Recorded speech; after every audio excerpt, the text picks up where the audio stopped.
Well, the Kansas soybean growers gathered for the Kansas Soybean Expo in Topeka recently, and joining us now is Charles Atkinson, a farmer from Great Bend and the Kansas representative of the American Soybean Association Board. And Charles, we're going to talk about what's going on in D.C., but really, as we turn the calendar to 2020, a year of celebration for the American Soybean Association. Yes, it is. This is our 100th anniversary, and this happens once in a lifetime, so we're pretty excited about it. That the American Soybean Association has been around for 100 years, and we want to make sure we take 2020 and time to celebrate of all of those who have come before us that had the vision to develop a advocacy group that now is 100 years old, and to be part of that is just really exciting. Do we ever get an opportunity to kind of think back of how soybeans have literally evolved to where they are today? Well, it's amazing when you take a look at the history of soybeans that back many years ago they were used as a ballast to bring the ships back from Asia. And we dumped them in the ocean and the fish ate them and that was it. And then all of a sudden we realized that, hey, we have a product here that we can actually use.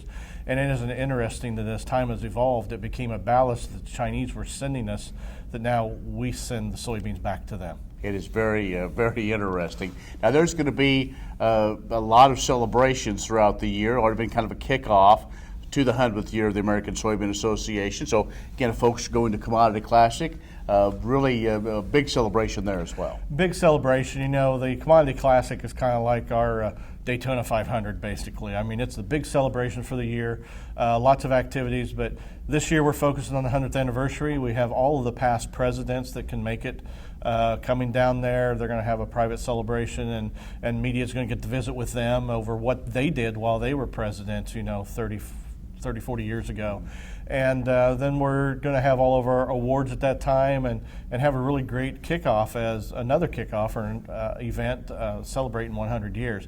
Some antique, some equipment that has been there and, some historical artifacts. But the one thing that's nice about a 100th anniversary is, looking forward also.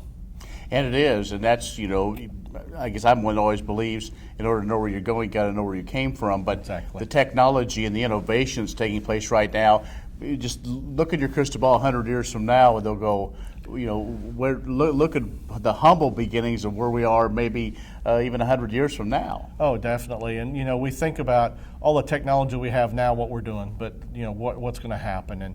And we're going to celebrate in Washington, D.C., with all the legislators that's been helping us over the years with farm bills and legislation, things we've worked with, but we got lots of things planned.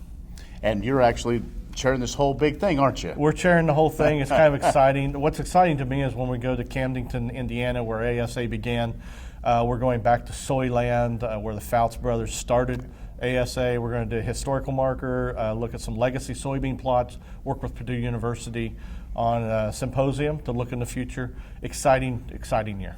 Charles Atkinson, farmer from Great Bend and on the American Soybean Association Board. Let's take a break. Be back with more in just a moment.